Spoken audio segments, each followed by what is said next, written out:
Hello, j'espère que vous allez bien. Je suis ravie de vous retrouver aujourd'hui dans cette nouvelle vidéo, une vidéo qui m'avait été demandée pour faire suite à la vidéo avec le matériel que j'utilise principalement avec les enfants pour travailler le souffle. Et vous m'aviez demandé une version pour les adultes puisque il y a moins de matériel peut-être potentiel à utiliser pour les adultes. Eh bien que nenni, parce qu'évidemment on va utiliser la même chose pour les adultes que ce qu'on utilise avec les enfants.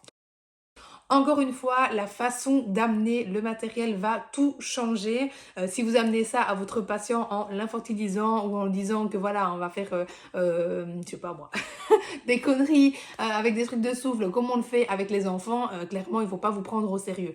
Ici, le principe, c'est vraiment de dire à l'adulte, voilà, je vais utiliser un matériel. Bon, malheureusement, la version adulte n'existe pas, mais sachez que ça va vous permettre de travailler telle chose. Et il n'y a aucun problème avec ça. C'est comme n'importe quel support. Je le dis toujours, la façon dont vous l'amenez au patient va l'infantiliser ou pas.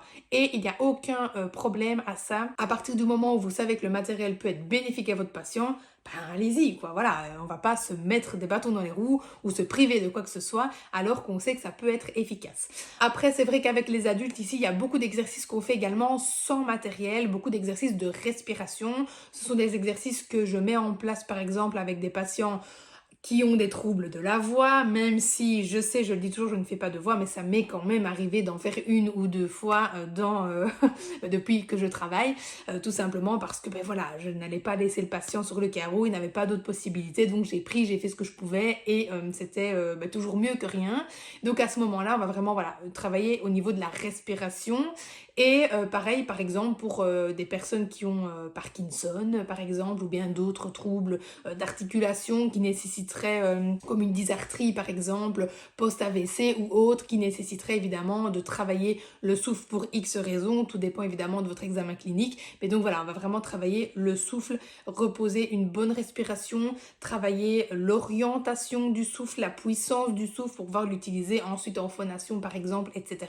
Et donc ici, on va aussi utiliser des exercices, on va dire uniquement avec le corps, où on n'a pas forcément besoin d'accessoires. Donc par exemple, simplement déjà apprendre à respirer par le nez, à conscientiser que le ventre gonfle, que le diaphragme descend. Donc voilà, c'est vraiment, j'explique de manière simplifiée aux patients comment fonctionne la respiration classique et on essaie de conscientiser tout ça pour vraiment récupérer une bonne respiration.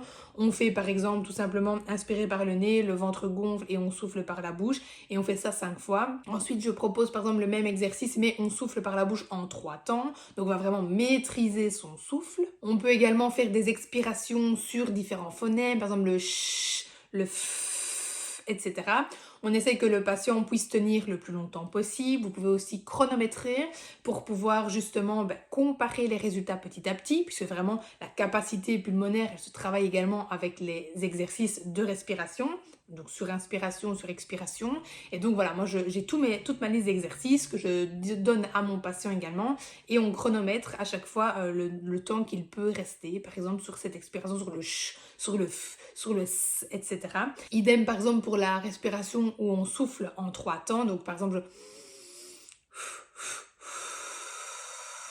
et je chronomètre la dernière. Voilà, donc ça vraiment, ça permet de pouvoir maîtriser le souffle. Ensuite, on a tout simplement les exercices où on va souffler dans un verre d'eau pour faire des bulles, hein, comme on le fait avec les enfants. Celui-ci qui va être intéressant également et qu'on peut proposer aussi de travailler à la maison sans problème.